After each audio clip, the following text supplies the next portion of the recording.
ఇప్పుడు అన్నా అంటే నేను ఉన్నా అని చెప్పే మన తెలంగాణ రాష్ట్ర ముఖ్యమంత్రి టైగర్ రేవంత్ అన్న గారికి మాట్లాడుతూ కోరుతా ఉన్నాము.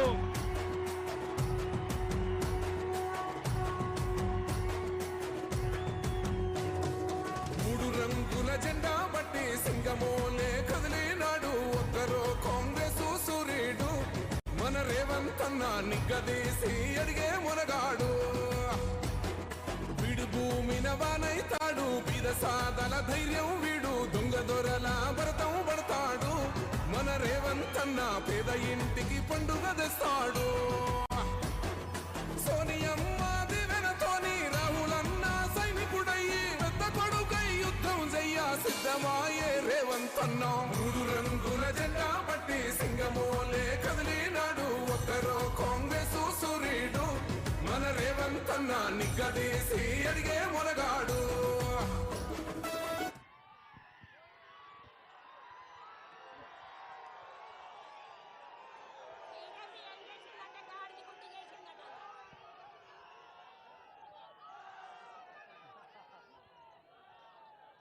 మిత్రులారా, ఒక్క 15 నిమిషాలు మీరు ప్రశాంతంగా ఉంటే మనం చాలా విషయాలు, మెదక్ పార్లమెంటు నియోజకవర్గ విషయాలు, తెలంగాణకు సంబంధించిన అంశాలు, జాతీయ స్థాయిలో జరుగుతున్న పరిణామాల మీద మనం చర్చించుకోవాల్సిన అవసరం ఉంది.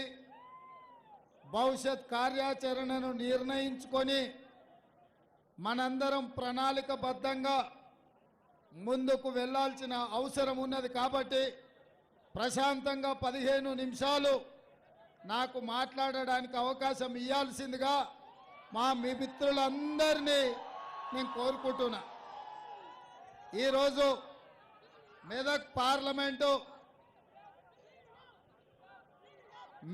పార్లమెంట్ ఎన్నికల సందర్భంగా శ్రీమతి సోనియా గాంధీ, శ్రీ మల్లికార్జున్ ఖర్గే గారు, శ్రీ రాహుల్ గాంధీ గారు, ఆనాడు కీర్తిశేషులు శ్రీమతి ఇందిరాగాంధీ గారు ప్రాతినిధ్యం వహించిన ఈ మెదక్ పార్లమెంటు నుంచి ఒక బలహీన వర్గాల బిడ్డ నీలం మధు ముదిరాజును ఈరోజు ఈ ఎన్నికల బరిలో దించి నాకు, మా అక్క కొండా సురేఖ గారికి, పెద్దలు కోదండరామ్ గారికి, మిత్రుడు మైనంపల్లి హనుమంతరావు గారికి, జిల్లా పార్టీ అధ్యక్షుడు నర్సారెడ్డి గారికి, జిల్లా పార్టీ అధ్యక్షురాలు నిర్మలా జగ్గారెడ్డి గారికి, అదేవిధంగా మెదక్ శాసనసభ్యుడు తమ్ముడు రోహిత్కు, అదేవిధంగా పూజల హరికృష్ణకు, ఎలక్షన్ రెడ్డి గారికి, అదేవిధంగా ఈ వేదిక మీద ఉన్న చెర్కు శ్రీనివాసరెడ్డి గారు ఏఐసిసి నుంచి 7 సార్లు ఎంపీగా, కేంద్ర మంత్రిగా, అదేవిధంగా పార్లమెంట్లో చీఫ్ విప్గా పనిచేసిన పెద్దలు కొనికల్ల సురేష్ గారికి, మన తరఫున నిత్యం టీవీలలో కాంగ్రెస్ పార్టీ తరఫున గళం వినిపించే మిత్రుడు అద్దంకి దయాకర్ గారిని, అదేవిధంగా నర్సాపూర్ నుంచి మదన్ రెడ్డి గారిని, రాజిరెడ్డి గారిని, అదేవిధంగా పటాన్ చెరువు నుంచి కాట శ్రీనివాస్ గౌడ్ గారిని, వీళ్ళందరినీ కూడా ఈరోజు ఈ సిద్దిపేట గడ్డ మీదకి పంపించి ఏది ఏమైనా 600 అయినా అక్కడి సూర్యుడు ఇక్కడ మొలిసినా పర్వాలేదు, కానీ మెదకు గడ్డ మీద కాంగ్రెస్ 3 రంగుల జెండా ఎగరాలని ఆదేశాలు ఇచ్చిండ్రు. మేమందరం ఈ వేదిక మీద ఉన్నాం, కానీ వాస్తవంగా ఈ మెదక్ జిల్లాలో మెదక్ పార్లమెంటు నియోజకవర్గంలో ఈరోజు కాంగ్రెస్ పార్టీ జెండా ఎగరబోతుందంటే మీ రక్తాన్ని చెమటగా మార్చి దారబోసి మీ భుజాలు కాయలు కాసేలాగా అవసరమైతే అక్రమ కేసులను ఎదుర్కొన్నారు, జైళ్లకు పోయొచ్చిండ్రు. కొంతమంది ప్రాణాలు వదిలినా ఈ జెండాను వదలకుండా మోసిన నా ప్రియమైన వేలాది మంది కార్యకర్తలు ఇవాళ నాకు సంపూర్ణమైన నమ్మకాన్ని విశ్వాసాన్ని నాకు కలిగించారు. మిత్రులారా, ఇవాళ రెండు అంశాలు. 45 ఏండ్ల నుంచి ఈ సిద్దిపేట నియోజకవర్గానికి మామ పోతే అల్లుడు శనిలాగా పాపాల భైరవులాగా మిమ్మల్ని పట్టి పీడిస్తుర్రు. మామ పోతా పోతా ఏనుగలను తినేటోడు పోయిండంటే పోతా పోతా అల్లుడిని పీనుగలను తినేటోడిని తీసుకొచ్చి మీకు పెట్టిపోయిండు. అరుంధతి సినిమాలో ఎట్లయితే బొమ్మాలి ఎట్లయితే మిమ్మల్ని పట్టి పీడించిండో ఈ సిద్దిపేటలో ఉండే యువకులను వ్యాపారస్తులను ఈ ప్రాంత ప్రజల్ని పట్టి పీడించిన బ్రహ్మ రాక్షసుడి నుంచి మీకు విముక్తి కలిగించడానికే ఇవాళ ఈ సిద్దిపేట గడ్డ మీదకి వచ్చిన మీకు అండగా నిలబడతా అని మా మిత్రులందరూ తెలియజేస్తున్నా.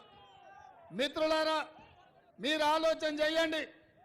ఆనాడు 1980లో దేశ రాజకీయాలలో కాంగ్రెస్ పార్టీ ఓడిపోయిన తర్వాత ఎన్నో వేగవంతమైన పరిణామాలు, ప్రజలకు అన్యాయం జరుగుతుంటే ఆనాడు శ్రీమతి ఇందిరాగాంధీ గారు కాంగ్రెస్ పార్టీ పక్షాన ఈ మెదక్ పార్లమెంటు నియోజకవర్గంలో 1980లో నిలబడితే లక్షలాది మెజారిటీ మీరు ఇవ్వడంతో ఆనాడు ఉమ్మడి రాష్ట్రం ఆంధ్రప్రదేశ్లో 42 ఎంపీ సీట్లుంటే 41 ఎంపీ సీట్లు తెలంగాణ రాష్ట్రం నుంచి ఇచ్చి శ్రీమతి ఇందిరాగాంధీని ఈ దేశానికి ప్రధానమంత్రిని చేసిన చరిత్ర మన తెలంగాణ గడ్డకుంది, మన మెదక్ ప్రాంతానికి ఉంది. మిత్రులారా, ఆనాడు 80లో గెలిచిన ఇందిరమ్మ ఈ ప్రాంతంలో పరిశ్రమలను తెచ్చింది, పెట్టుబడులు ఇచ్చింది, ఈ ప్రాంతాన్ని అభివృద్ధి చేసింది. ఈరోజు దేశంలో నలుమూలల నుంచి కార్మికులు వచ్చినా, కర్షకులు వచ్చినా, వ్యాపారస్తులు వచ్చినా, పెట్టుబడిదారులు వచ్చినా మన ప్రాంతానికి ఆనాడు జవహర్లాల్ నెహ్రూ గారు మనకు బిహెచ్ఎల్ ఇచ్చిండ్రు. మన ఇందిరాగాంధీ గారు పటాన్ చెరువు పారిశ్రామిక వాడనిచ్చిండ్రు. ఈ ప్రాంతంలో డిఫెన్స్ ఫ్యాక్టరీలు, ఆర్డినెన్స్ ఫ్యాక్టరీలు, ఇక్ రిసార్ట్లు, వందల వేలాది పరిశ్రమలు ఇవాళ మెదక్ జిల్లాకు వచ్చి దేశానికే ఆదర్శవంతమైన పారిశ్రామిక వాడ ఈరోజు ఈ మెదక్ జిల్లాలో ఉంది. పక్క రాష్ట్రాల నుంచి, పక్క జిల్లాల నుంచి, వివిధ రాష్ట్రాల నుంచి ఏ భాష వాళ్ళు వచ్చినా మెదక్కు వస్తే మీరు మీ గుండెల్లో పెట్టి చూసుకున్నారు, అందరికీ బ్రతకడానికి అవకాశం ఇచ్చిండ్రు.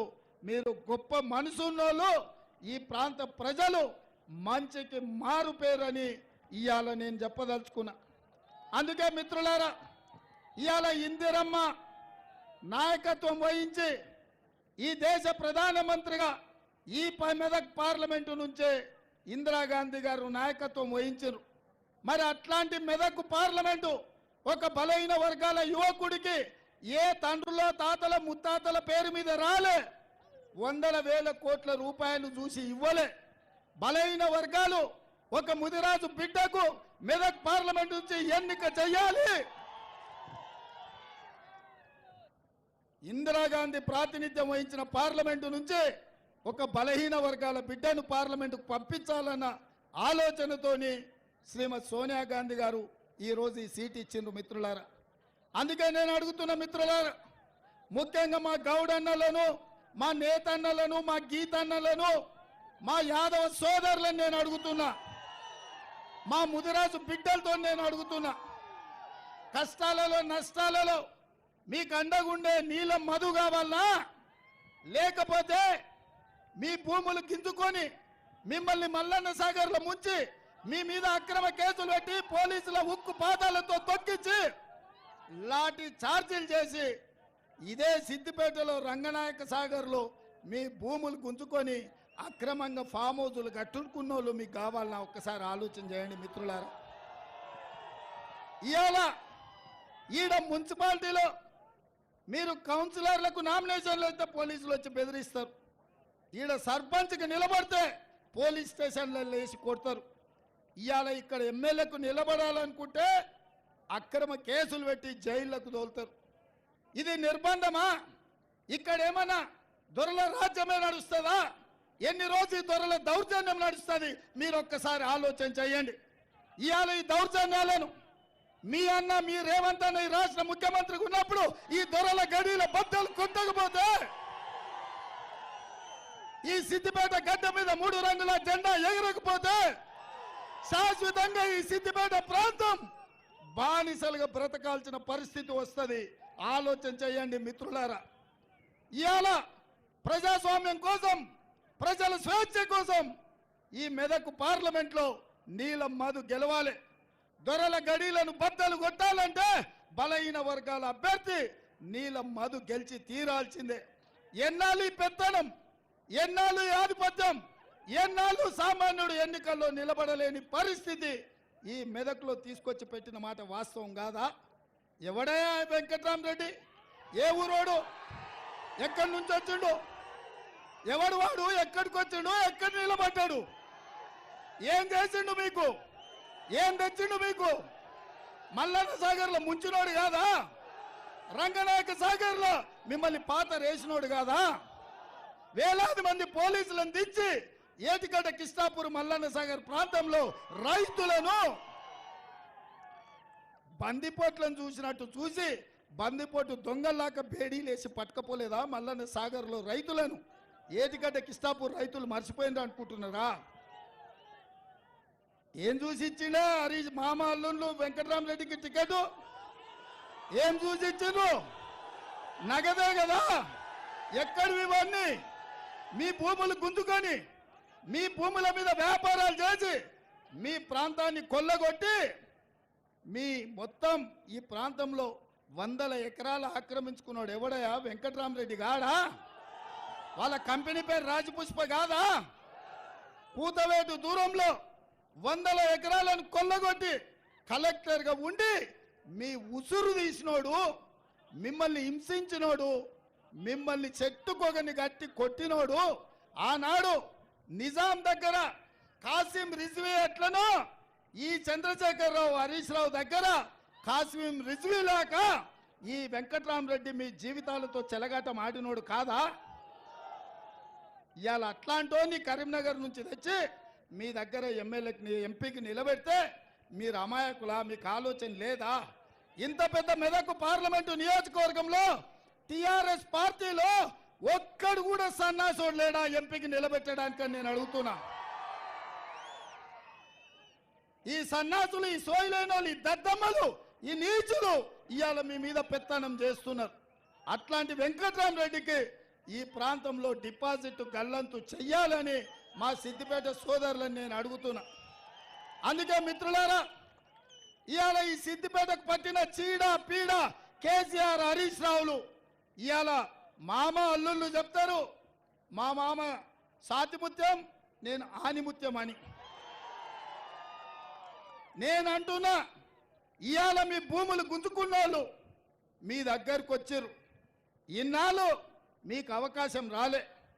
ఇవాళ మెదక్ జిల్లా రైతాంగానికి చేతులెత్తి దండం పెట్టి చెప్తున్నా, మల్లన్న సాగర్లో సొంత భూములు తాతలు ముత్తాతల నుంచి వచ్చిన భూములు గుంజుకొని నష్ట పరిహారం అడిగితే పోలీసు లాఠీ దెబ్బలతో అక్రమ కేసులు పెట్టి జైల్లో లేస్తుంటే ఇది మొత్తం తెలంగాణ రైతాంగానికి అవమానం కాదా?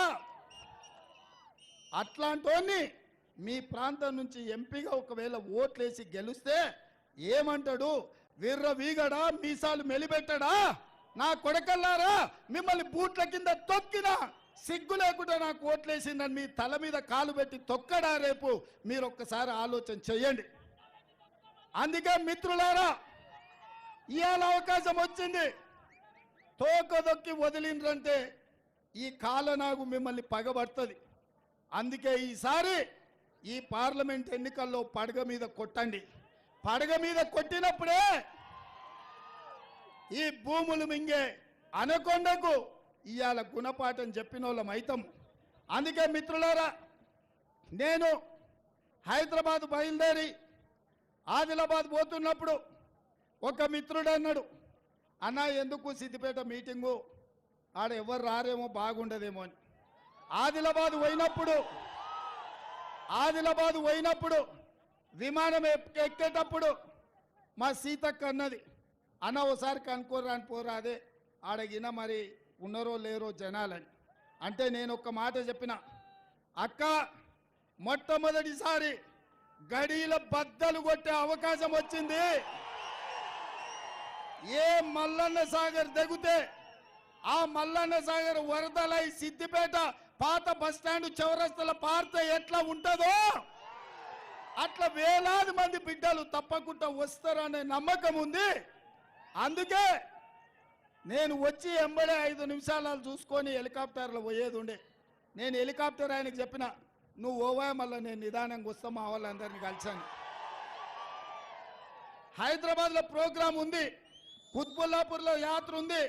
అయినా వాళ్ళకి చెప్పిన, ఓ గంట ఆలస్యం అయితే అయింది, లేకపోతే ఓ రోజు తర్వాత కావాలంటే పట్నంలో చేసుకుందాం.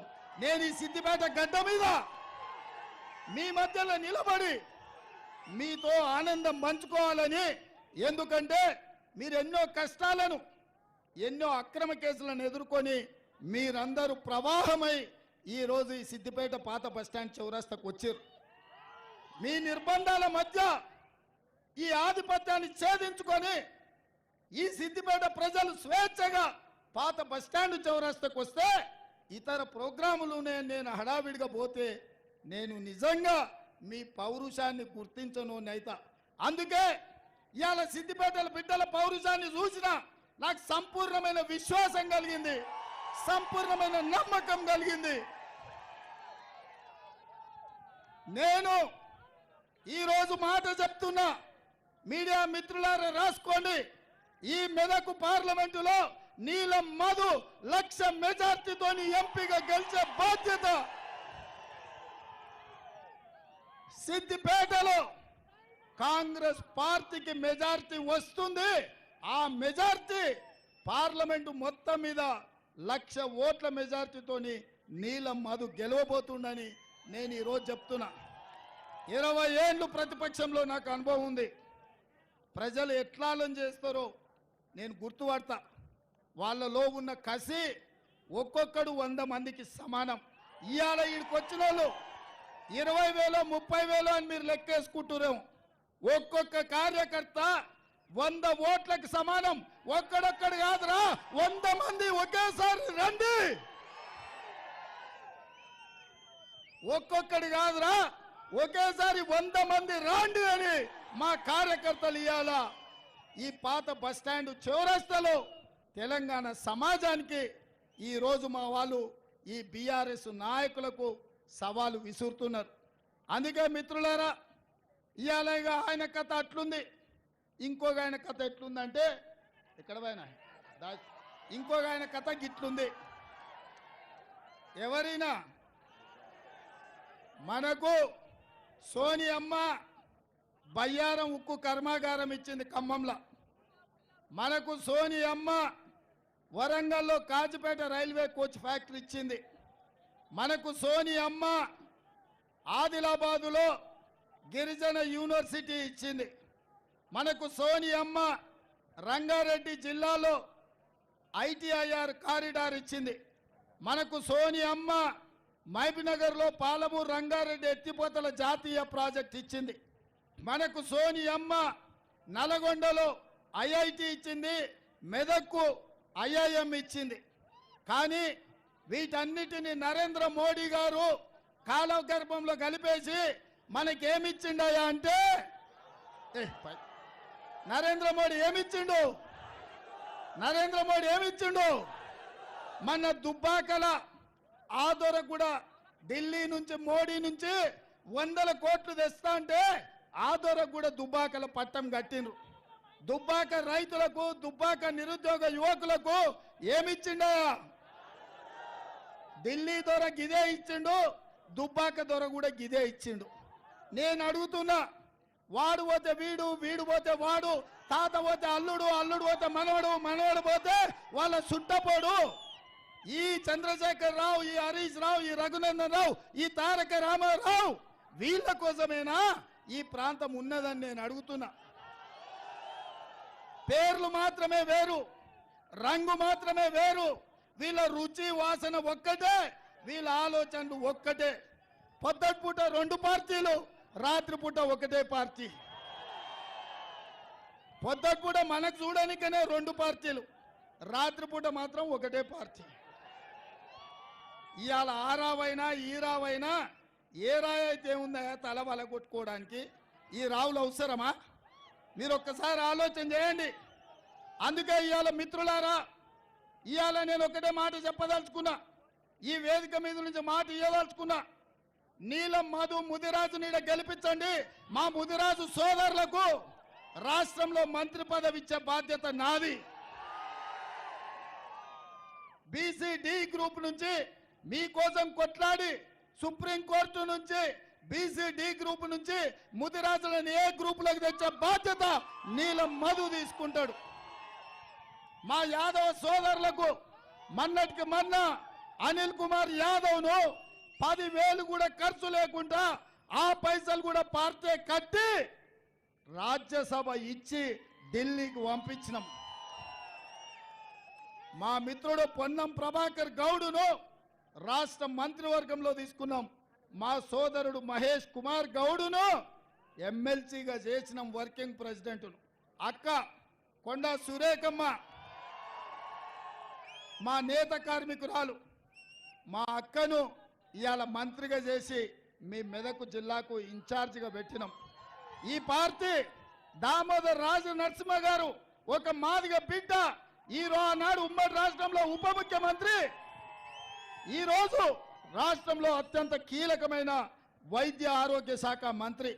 ఆ పక్కనే సురేష్ షెట్కర్, వాళ్ళు లింగాయతులు, పార్లమెంటు టికెట్ ఇచ్చినాం. ఇంతకంటే సామాజిక న్యాయం కాట శ్రీనివాస్ గౌడ్కు పటాన్ చెరువులో మధును కాదని టికెట్ ఇచ్చినాం. అవునా? ఆయల్లో మధుకు న్యాయం చేయలేకపోయినామని నేనే మధును పిలిపించి సోనియమ్మతో మాట్లాడి ఆనాడు న్యాయం చేయలేకపోయినాం. ఈనాడు ఎంపీ టికెట్ ఇచ్చి న్యాయం చేద్దాం, యువకుడు 30 ఏళ్ళు పేదలకు అండగా నిలబడతాడని ఇవాళ వారికి టికెట్ ఇచ్చినాం. మిత్రులారా, ఇంత సామాజిక న్యాయం, ఇంతమంది బలహీన వర్గాలకు, దళితులకు, గిరిజనులకు ఏ పార్టీలైన స్థానం ఉన్నదా అని నేను అడుగుతున్నా. మీరొక్కసారి ఆలోచన చేయండి. సీతక్క ఒక ఆదివాసీ బిడ్డ, బలరాం నాయక్ ఓ లంబాడి సోదరుడు, ఇవాళ వీళ్ళందరూ రాష్ట్ర స్థాయిలో, జాతీయ స్థాయిలో నాయకులైనరంటే, అదేవిధంగా బలహీన వర్గాలకు 16 కార్పొరేషన్లు ఇచ్చి అన్ని కార్పొరేషన్లకు చైర్మన్లు నియమించిన, లాస్ట్కు ఫిషర్మెన్ నుంచి మా మెట్టు సాయిని కూడా ఇవాళ కార్పొరేషన్ చైర్మన్గా చేసినాం. ఇంతకుముందు ఎప్పుడైనా ఇది జరిగిందా? ఇంతకుముందు ఎప్పుడైనా చూసిండ్రా? ఇవాళ ఈ ప్రభుత్వం ఇందిరమ్మ రాజ్యం, పేదల ప్రభుత్వం, ప్రజాపాలన ఇది. అందుకే ప్రగతి భవన్ పేరు మీద ఒక గడి నిర్మించుకుంటే ప్రమాణ స్వీకారం చేసిన రోజే బద్దలు కొట్టినాం, ముళ్ళ కంచెలు తొలగించినాం, పేదవాళ్ళు సరాసరి అక్కడికి వచ్చేటట్టు చేసినాం. దానికి జ్యోతిరావు పూలే పేరు పెట్టుకున్నాం మనం. ఇవాళ ప్రతి బలహీన వర్గాలకు, దళితులకు, గిరిజనులకు, మైనారిటీలకు షబ్బీర్ అలీ గారు ఓడిపోతే ప్రభుత్వ ప్రత్యేక సలహాదారు కింద ఓ మైనారిటీకి అవకాశం ఇచ్చినాం.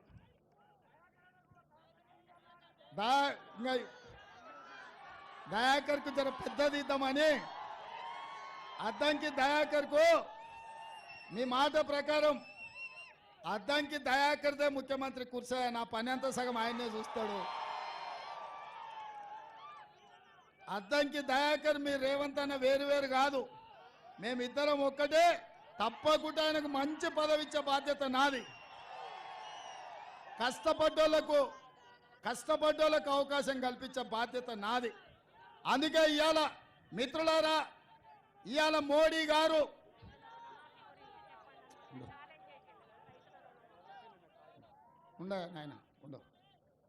ఇవాళ మీ ద్వారా ఇప్పుడే మరి మా వాళ్ళు చెప్తారు ఏమని, క్యాంప్ ఆఫీస్లో హరీష్ రావు ఉన్నాడని.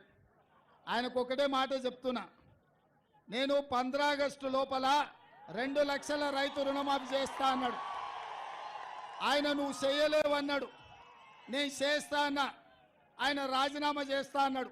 ఇప్పుడు నేను చెప్తున్నా, హరీష్ రావు గారు రాసి పెట్టుకో, కొమరవెల్లి మల్లన్న సాక్షిగా 15 ఆగస్టు లోపల ఈ రాష్ట్రంలో ఉన్న రైతులకందరికీ 2 లక్షల రూపాయల రుణమాఫీ చేసి ఈ తెలంగాణ రైతాంగాన్ని ఆదుకునే బాధ్యత నాది.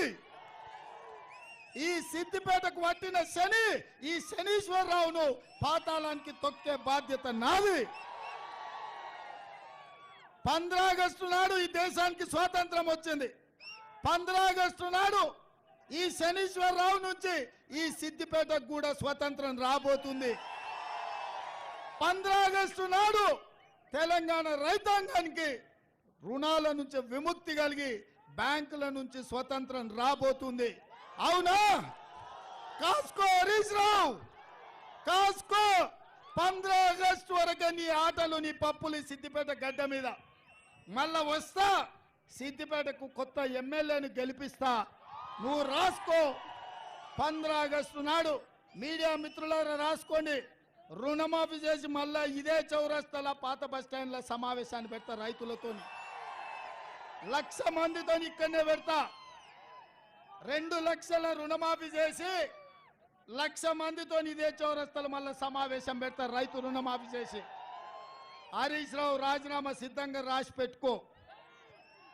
నీ లెక్క, నీ పత్రం మొత్తం అంతా తేలుస్తా. ఇక ఈయనది ఇట్లా, ఇక ఆయన అట్లా. మోడీ గారు నిన్ననే మెదకొచ్చిపోయాడు. ఆయన పాపం రఘునందన్ రావు గారు రోజు కేసీఆర్ మాట్లాడే స్పీచ్ల కాగితం జిరాక్ తీసుకుపోయి ఆయనకి ఇచ్చినట్టున్నాడు. నన్ను తిడుతున్నాడు, గ్యారంటీలు అమలు చేయలేదంటాడు. అయ్యా, వచ్చిన 100 రోజుల్లో 5 గ్యారంటీలు అమలు చేసి ఆడబిడ్డలకు ఆర్టీసీ బస్సులో ఉచిత ప్రయాణం ఇచ్చినాం, 500 రూపాయలకే సిలిండర్ ఇచ్చినాం, 200 యూనిట్లు ఉచిత కరెంట్ ఇచ్చినాం, 10 లక్షల రూపాయలు రాజీవ్ ఆరోగ్యశ్రీ అమలు చేసినాం, 4,50,000 ఇందిరమ్మ ఇండ్లు 22,500 కోట్లతోని అమలు చేసినాం. 3 నెలల్లో 30,000 ప్రభుత్వ ఉద్యోగాలు ఇచ్చినాం. బీసీల జనాభా లెక్క కట్టడానికి నిధులు ఇచ్చినాం. ఈ రాష్ట్రంలో కేసీఆర్ కుటుంబం పుణ్యమా అని గంజాయి, డ్రగ్స్ ఈ రాష్ట్రాన్ని, యువతను నిర్వీర్యం చేస్తుంటే ఉక్కు పాదంతో గంజాయి డ్రగ్స్ ను నేలకేసి కొట్టినాం. ఇన్ని మంచి పనులు చేస్తే పెద్ద మనిషిగా, పెద్దన్నగా నరేంద్ర మోడీ పిల్లగాడు బాగానే చేస్తుండని అంటాడేమో అనుకున్నా. 13 ఏళ్ళు ముఖ్యమంత్రిగా, 10 ఏళ్ళు ప్రధానమంత్రిగా చేసిన నరేంద్ర మోడీ ఈ తెలంగాణకు వచ్చి మనల్ని తిట్టిపోయిండు. ఆయన నేను అనుకున్నా బయ్యారం ఉక్కు కర్మాగారం ఇస్తాడేమని, ఇయ్యలే. రైల్వే కోచ్ ఫ్యాక్టరీ ఇస్తాడు అనుకున్నా, ఇయ్యలే. ఇవాళ అందుకే పైకొట్టు, ఇవాళ మనం అడిగింది బయ్యారం ఉక్కు కర్మాగారం. నరేంద్ర మోడీ ఇచ్చింది గాడిద గుడ్డు. మనం కాజిపేట రైల్వే కోచ్ ఫ్యాక్టరీ అడిగినాం, మీరు చెప్పాలి ఏమిచ్చిండో, ఏమిచ్చిండో గట్టిగా చెప్పాలి. మనం అడిగింది బయ్యారం ఉక్కు కర్మాగారం, నరేంద్ర మోడీ ఏమిచ్చిండు? మనం కాజిపేట రైల్వే కోచ్ ఫ్యాక్టరీ అడిగినాం, మోడీ ఏమిచ్చిండు? మనం ఐటీఐఆర్ కారిడార్ అడిగినాం, మోడీ ఏమిచ్చిండు? మనము పాలమూరు రంగారెడ్డి ఎత్తిపోతల జాతీయ ప్రాజెక్ట్ అడిగినాం, మోడీ ఏమిచ్చిండు? అందుకే మిత్రులారా, బీజేపీ ఏమిచ్చిందంటే మీరు గాడిద గుడ్డ అనాలి, మోడీ ఏం తెచ్చిందంటే గాడిద గుడ్డ అనాలి మీరు. సరేనా? రెడీనా? రెడీనా? రెడీనా? రెడీనా? అందరు రెడీ కదా? బీజేపీ ఏమిచ్చింది? నరేంద్ర మోడీ ఏం తెచ్చిండు? బీజేపీ ఏమిచ్చింది? నరేంద్ర మోడీ ఏం తెచ్చిండు? బీజేపీ ఏమిచ్చింది? నరేంద్ర మోడీ ఏం తెచ్చిండు? బీజేపీ ఏమిచ్చింది?